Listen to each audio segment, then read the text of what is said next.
Hello everyone and welcome back to the Aloha Summer Gacha Guide. Good to see you all again. I hope you're ready to learn if you should spend your hard-earned quartz today. Our topic servant is the office-working saberface, mysterious heroine XX. We will cover all of the points that you can see on screen here as usual, so let's jump into our stats. XX is a 4-star single-target foreigner, meaning she is strong against berserkers and weak to alter egos.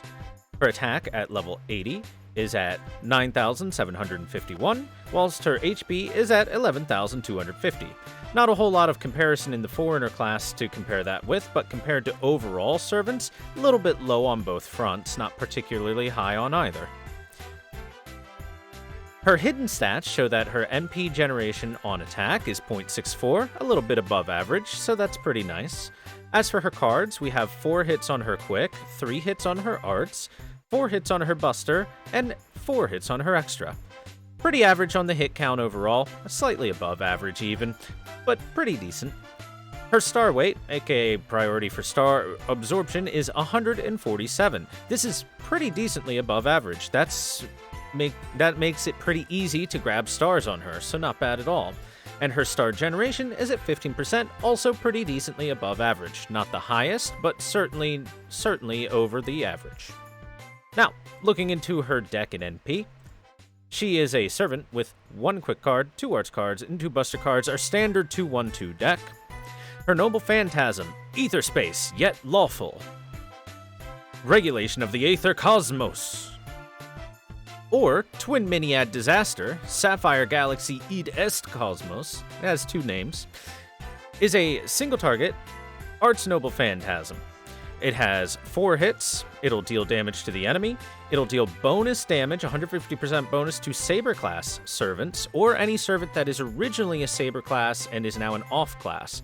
So that means if you were to hit Mysterious Heroine X, the assassin, she counts as a Saber class servant in this particular context.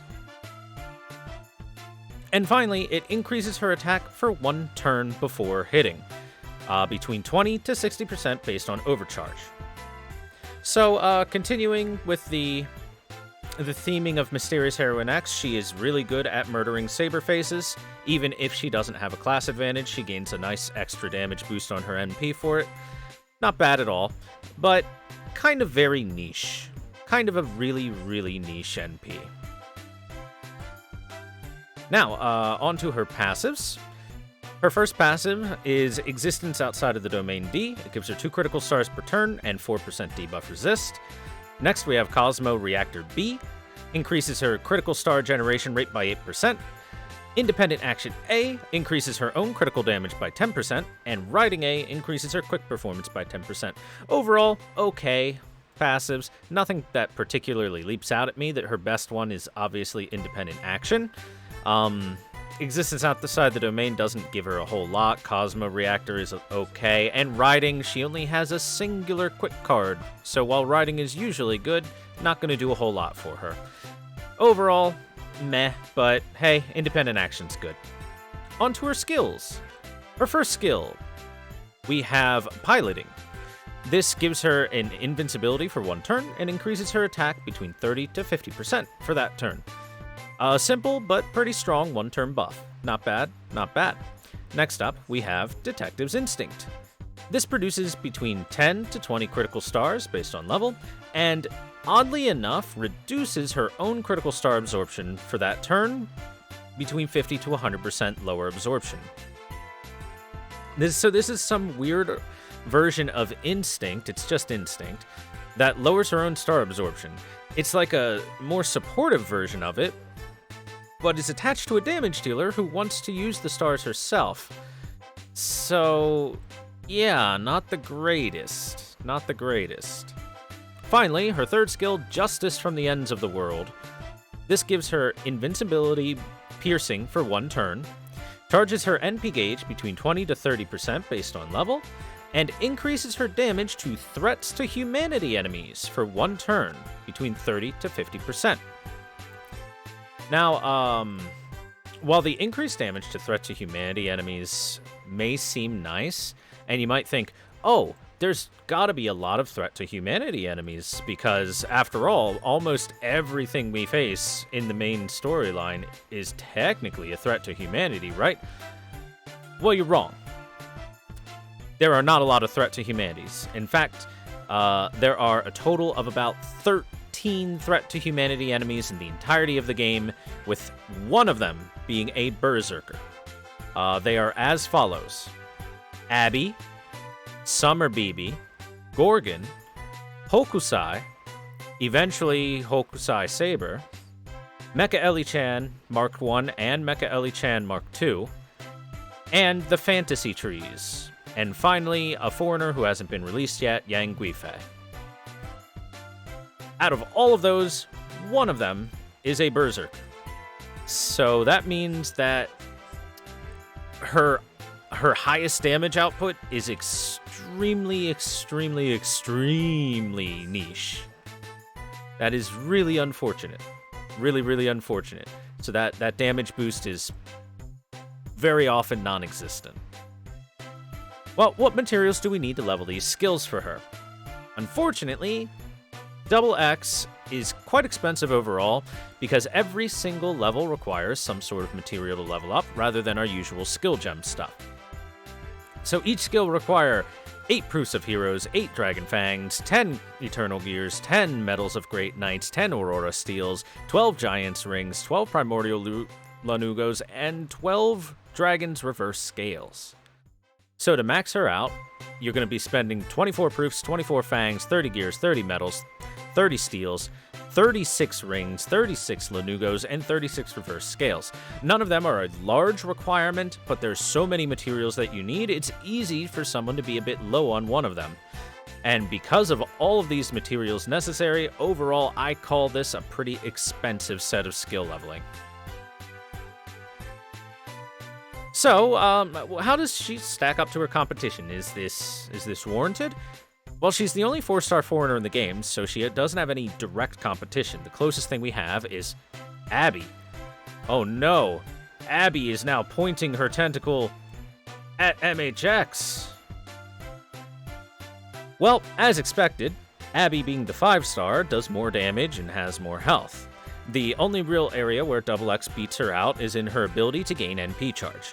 Abigail, unfortunately for her, has horrendously bad NP gain, one of the worst in the entire game, while Double X has pretty decent, above average NP gain and an immediate charge to work with it. Double X is much easier to get an NP off with than Abby, so if you don't need that extra damage output from Abby, if you only need a quick NP, then Double X will outperform her there, because she just has that higher flexibility in self-NP gen. But if you expect the fight to carry on beyond just one NP, or if you can get that NP really easy on Abby, then she's going to outperform her in every single time. In my personal opinion, Double X is a little bit weak. She's not the weakest, but she's definitely below average. The biggest problem being that she has that threat to humanity damage, she has that bonus saber damage, and she can't really get all of it onto one enemy. Her class advantage isn't going to come against all of one enemy. There's only one berserker that's a threat to humanity. So one of her damage buffs is almost always not going to matter. She's just too niche. And once more, she is filled with one-turn buffs. She's a one-turn buff servant. As I've said before, in a world with break bars, one-turn wonders like this almost always will feel weak because they destroy a health bar, and then you have to wait for cooldowns before they have much effectiveness again. It's why you always want to have those multi-turn buffs so that you have multiple turns of feeling effective instead of just one. But, as I say always, roll for waifu, roll for love, roll for husbando rather than gameplay. So if you have rolled MHXX, let's look at what skills to prioritize in. Either her first or third skill should be your priority. Her third skill, if you need that extra MP charge beyond 20%, and her first skill just for the big damage increase. These are interchangeable. This can be a 1 on either one or a 2 on either one. They're both perfectly fine in whatever order you want.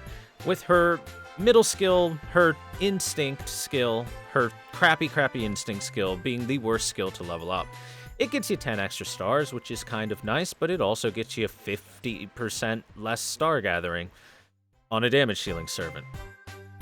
It can be actively harmful to you, unfortunately, so yeah.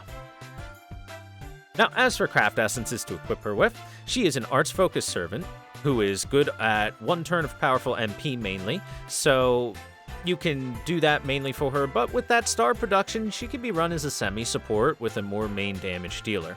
So arts up and MP damage up or star creation are generally what you want for her.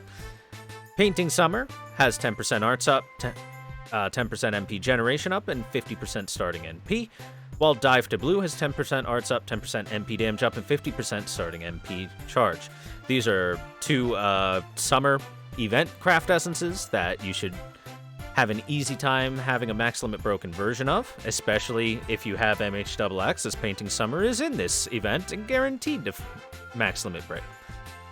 Black Grail gives her 80% MP damage up to help greatly with her burst turn, if you just need that 1 good burst turn. And finally, Fragments of 2030, first extra star protection for semi-support. This means that if you have that equipped on her, when you use her star creation, you can have her creating upwards of 30 stars, in a single turn, which is quite a lot. Almost a guaranteed critical on the servant that you want to be hitting crits with. Now, what servant should we pair her with? Well, waivers here, as usual, still smoking, still with a 50% MP charge up, an attack up, a critical damage up, defense up. It's kind of a no-brainer to bring him along. Tamamo no Mae is our, premier arts supporter. She is generally who you want to pair your arts servants with. She has a 3-turn 50% arts up buff, which helps greatly. She's going to get a strengthening relatively soon to also increase NP damage, and she's great for longer fights. Aside from that, you can take Mozart as another good art supporter who has a single turn of 44% arts up and can create 50 stars to help out, guaranteeing crits for everyone.